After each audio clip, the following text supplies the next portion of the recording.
Medicare for All Monday. This is our third episode. We just came up with this show on the fly. We're going to talk about Medicare for All on state levels, national levels. We got Brian Cheeseman from Washington. Hey. Representing Oregon. And we have Joshua Hill, journalist, political activist, cyberspace jockey.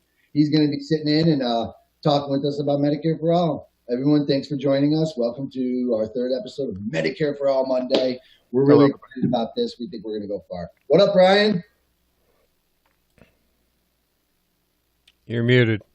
Brian. Go on, Adam. Hey. Not much. Well, I'm ready for the Medicare for All Monday. We had some technical difficulties starting out, so apologize to the viewers for starting a little later than we wanted to, but we're here. We have a good guest to come on. And Josh Hill, would you like to come on and introduce yourself? Yeah. I'm Josh. I run a commentary news outlet, Josh Hill Politics. I am a political junkie, and I'm a progressive liberal socialist who cares more about policy than pretty much anything else. And thanks for having me on today, by the way. No problem. Thanks for coming in on such short notice. Appreciate it. No problem. Yeah, sorry about the technical difficulties and everything. It happens. No worries. We're just working through the kinks here, getting this show flowing ourselves. Sounds good. So I think I'm going to have to start getting a tighter, put a little bit more time into planning the shows out ahead of time. You know, that's on me. I just got to get a couple more guests lined up, and we got to have backup plans and stuff like that. But you know what, Josh, you saved us today. So what I'm do you glad to be here. Tell us your stance on Medicare for All. I'm very pro Medicare for All. Well, look, here's the thing. Medicare for All, the biggest question that opponents of Medicare for All usually push forward is, how are you going to pay for it? And every study shows that it's cheaper than the system we have now. Like the most comprehensive study done, which was by the University of Massachusetts Amherst, found that Medicare for All would actually save the American people $5.1 trillion over the next 10 years compared to our current for-profit private health insurance system. And on top of that, it would get better quality care, better results, better outcomes, and have the added benefit of covering every man, woman, and child in the entire country. I mean, when you look at it, Medicare for All is objectively better in every measurable category. So I am a massive advocate for Medicare for All, and I don't think anyone who argues against it either doesn't know what they're talking about or is purposely trying to push misinformation to kind of, misinform the people who would just kind of regurgitate right-wing talking points on the issue. Or in some instances, many establishment Democrats are also pushing against it as well. Right. So you're saying that when people come up with the talking point, how are you going to pay for it? You're saying that point is nil from the get because there is nothing to have to pay for. We're actually going to save money. 100%. You should absolutely reject that premise. I mean, you should be educated enough to be able to argue against it. I mean, even in the most conservative of estimates, the Marcana study, for example, found that Medicare for All would save the American over the same time span of 10 years compared to our current for-profit private health insurance system, would actually save the American people $2.1 trillion. I believe that's the amount. I'd tell your listeners to go look that up themselves, but right.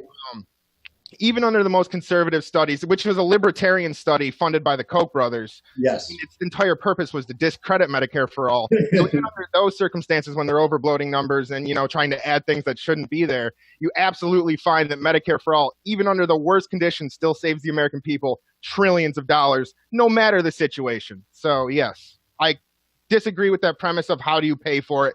Anyone who uses that is either misinformed or purposely trying to push misinformation.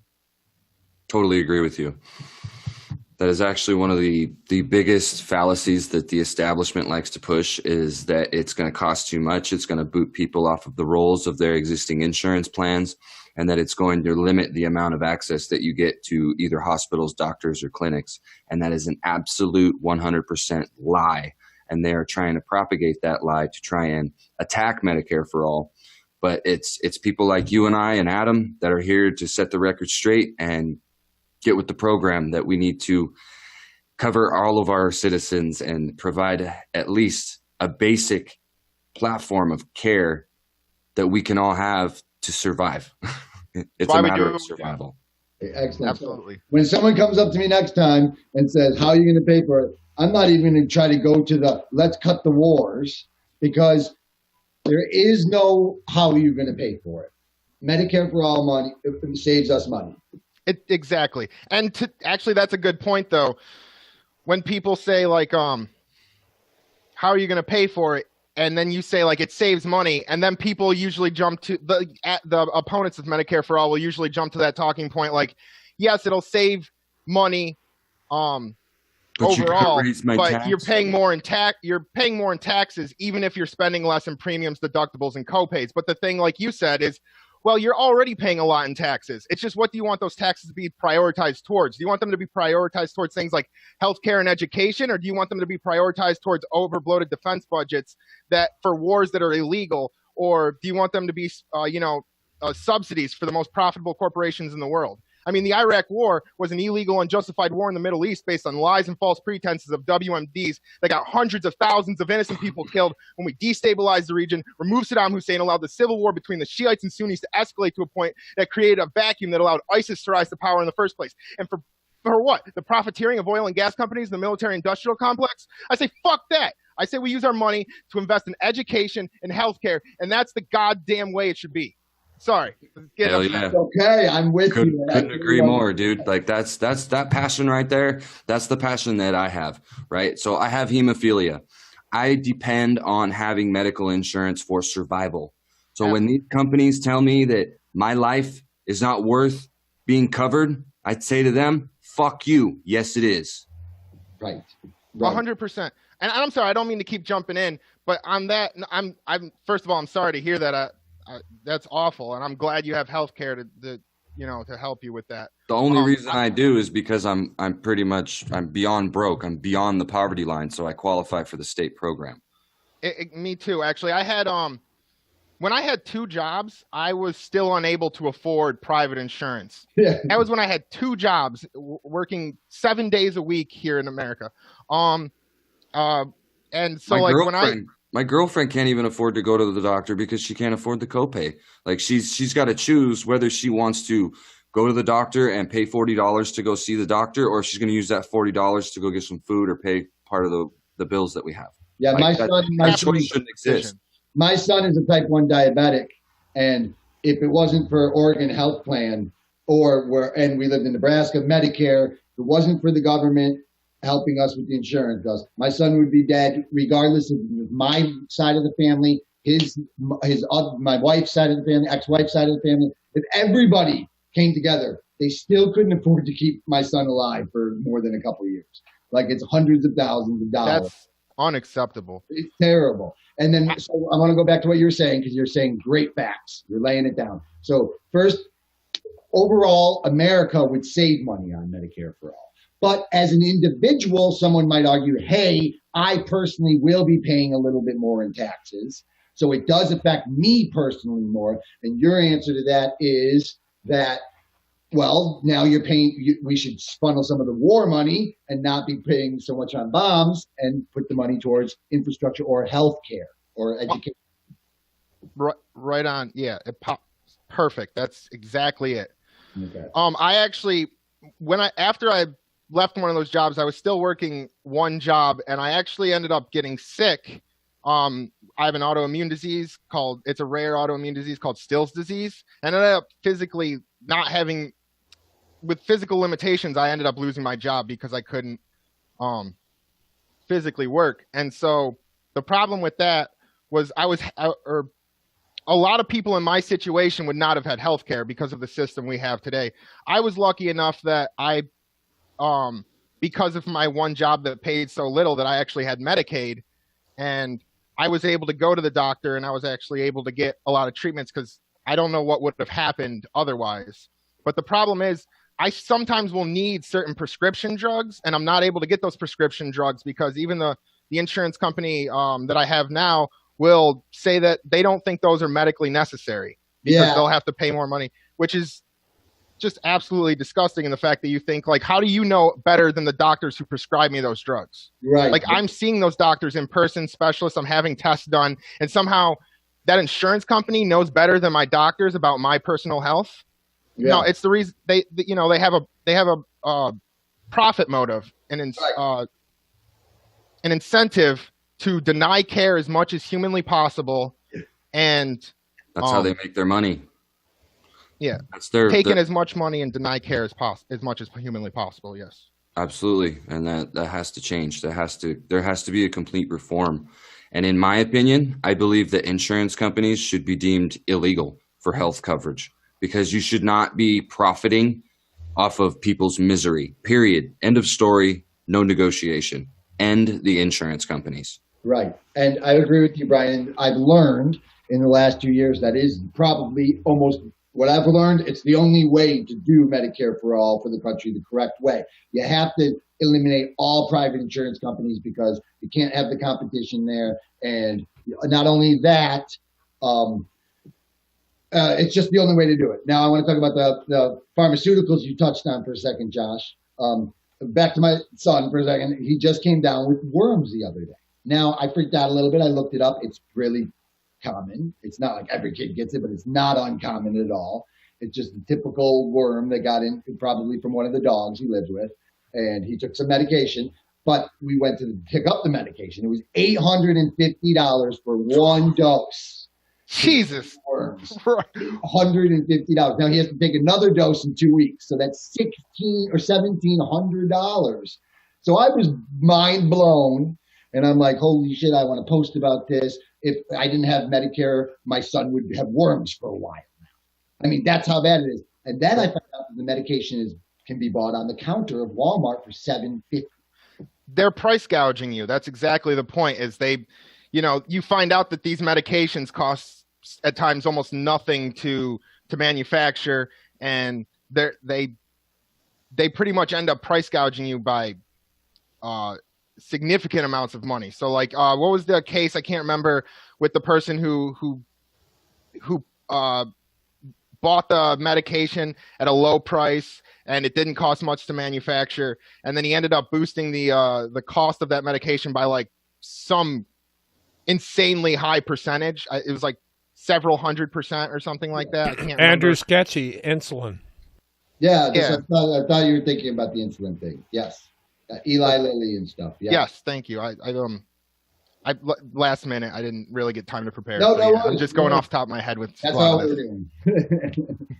I'm sorry to hear about that. I hope he can get that taken care of. And that medication costs so much. Exactly. So then on the counter, so this is what I'm learning. I'm like, okay, so this is the problem. So the reason why the medication on the counter was cheaper is because the patent on the medication had worn out. So now some private generic companies can make this medication.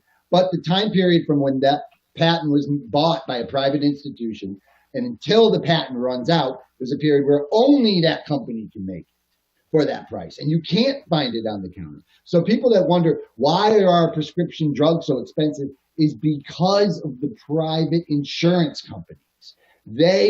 We profit motive prices because everybody on Medicare or government assisted insurance goes to the doctors and they get charged hundreds of dollars for a scraped knee, but they overlook this price because guess what? They're not paying it. So we overlook the fact that it costs $750 for one pill to get rid of my kid's worms because we didn't pay for it. But that changes the price of the pill on the market. So and when you have these private companies and insurance companies paying for these medications, the prices shoot through the roof. Yeah, you nail on the head. I don't know much more I can add to that. I mean, and the reason they say that, like you proved that it is price gouging, there's no reason for it to be that expensive. The reason they will claim that they sell it for that price is because, research and development. But what you learn is that a lot of the research and development for these drugs are actually done by universities and things of that sort. So you find what you end up getting is your taxpayer dollars are essentially being used to fund for research and development, and then these private companies come in, these private pharmaceutical companies come in and buy out that drug as soon as all of the research and development is pretty much finished and that drug is complete, and then they price gouge. So they don't They don't do the research and development. They don't pay for that. Your taxpayers, your average taxpayer pays for that research and development, and then they pay for the price gouge medication afterwards. It's nothing but a scam. And you're absolutely right.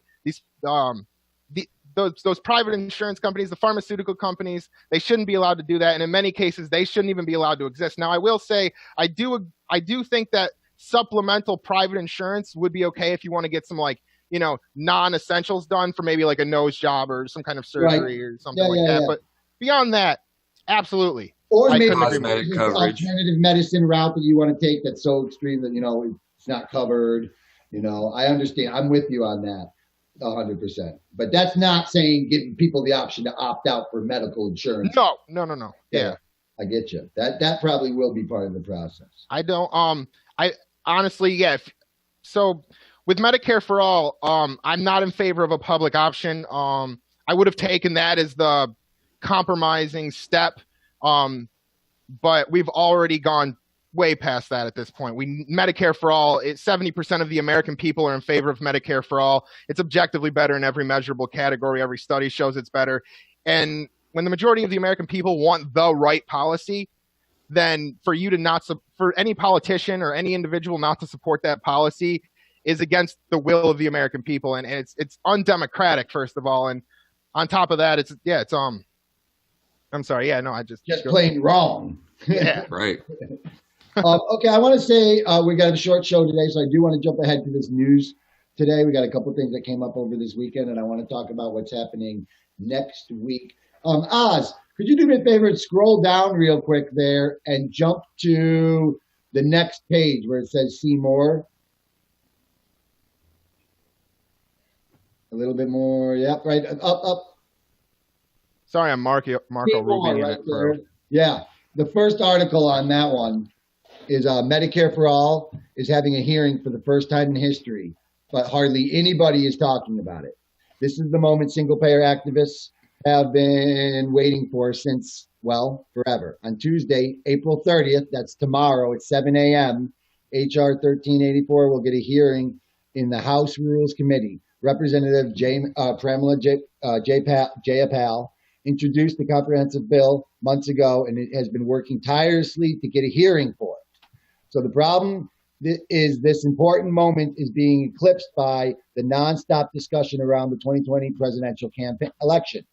This article is a call to action for progressives and anyone who supports universal health care to take a break from posting about a primary that is nearly a year away and start talking about this hearing, which is happening tomorrow. This article is Common Dreams, and it lists the 4 Democrats and their phone numbers that are going to be in the hearing representing our entire nation. So everybody can call those people and tell them that we want Medicare for all. This hearing is extremely, extremely important. This is like, if you're big into the 2020 presidential, this is tomorrow's election day. Like we really, really, we're not voting on it, but we really, really need to make sure something good happens in this. And there's not very many people there that are truly representing Medicare for all. Well, I know one person that's going to be there, and that's whole Washington's very own Georgia Davenport. Washington. Represent Georgia. And thank you, Georgia, for doing what you do and being able to represent us and give us a voice in Washington, D.C. for that day and that hearing. And I'm very happy that you're able to go there and fly safe and do what you got to do. All right. Yes, thank you so much, Georgia. Hopefully you can get some live streams, get some information back this way as soon as possible. I'm going to be watching her. Brian, you got something to show us? Yes. So I wanted to kind of touch on some of the rallies and the organizing events that happened on Saturday, and it was a wonderful, wonderful experience. I went to Tacoma with my sister, Laura Fielding, and through the event, she hosted it, and I was there to be tech support and help her out and do the live stream. And the live stream went pretty damn good, and I just wanted to give you guys my part and what I said and why I'm here doing this whole media thing. So if you'd like to play that, it'd be great. I'm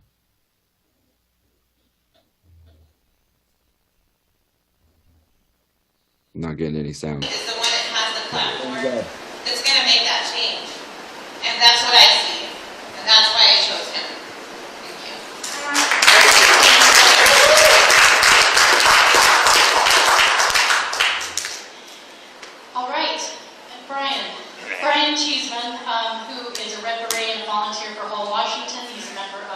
Washington Bernie Crowd Coalition. I'll let him say everything else. Here we go. Hello, everybody. My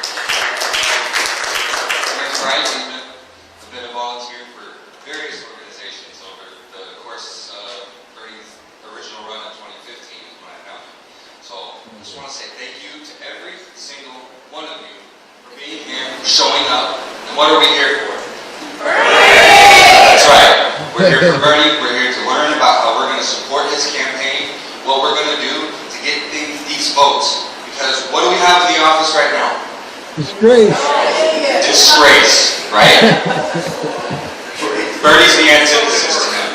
And we have to do everything we can to make sure that Bernie and all of the progressives that are going to follow him are going to take over that White House and completely change the nation in a way that hasn't been done since Franklin Delano Roosevelt. We all know about Franklin Delano Roosevelt. We need to change that at a level that has never been done before. Because there's more people now that are in desperation than even then. And you don't hear that talked about on the radio, you don't hear it talked about in mainstream media. And that's what we are here doing. That's what that live stream is right there. We are the media. Remember that every single one of you has a voice and has power. Okay? We use it. From here until he's in the White House, we use our power. And we've lost that. We need to get it back. And I'm here to make sure that you all have a voice. So let's do this. For all of you and all of us. Because it's not me, it's us. Thank you, Brian. All right, Sean, would you like to come up and say a word? Or? This is Sean Arendt, and he is the vice chair of our revolution in Pierce County, and he does a lot of other. Nice speech. Thank you. Thank you. That Working was tirelessly in the fight from the heart. for all. Yeah, that's right. So I actually didn't even realize this entire show so far. We haven't even mentioned Bernie Sanders, even though he's like he's the only reason why Medicare for All is in the mainstream. No, he's not. He's not the only reason. It's us. That's a good Not point. him, I'm saying us. But he's been advocating for this for so long, and I think with that mainstream presence of running in 2016, I think that's the reason why even more people who are casual, not political junkies, might be more in line to kind of agree with the Medicare for All premise. I'm not saying that obviously the people who, like Bernie says, not me, us, the people are obviously, more responsible, but I'm saying like as far as like voices in the mainstream, I think he's the only one who really even started this conversation, and the only reason why establishment Democrats talk about it today. He definitely got That's true. You got the ball rolling, but we're the ones pushing now. I couldn't agree more. That's a caveat I should have added, but I agree. Yep. All right. So look, it's a short Monday, so we got to wrap this up. But I appreciate everyone coming on. We're gonna have a bunch of guests next Monday. Josh, you know your shit. I'm super happy that you got a camera and stuff. I want to have you on our show more often so we can talk about all sorts. Thank you. I appreciate. I'd love to come on more often, anytime. That would be awesome, man. You did really good, and thank you for showing up. Thanks for having me. And I'm sorry if I took anybody's time. I didn't mean to speak over anybody. I just about these issues. Talk a lot. It's a little bit tricky. You got to learn, but like you did great. Okay. So everybody, thanks for tuning in. Brian, nice to meet everyone. Joshua Hill, another Medicare for All Monday. Thank you, Oz. Yes, thank you, Oz. Have a wonderful day, guys. Enjoy it. Love the sun. Feel the rain. Taste the wind. Peace.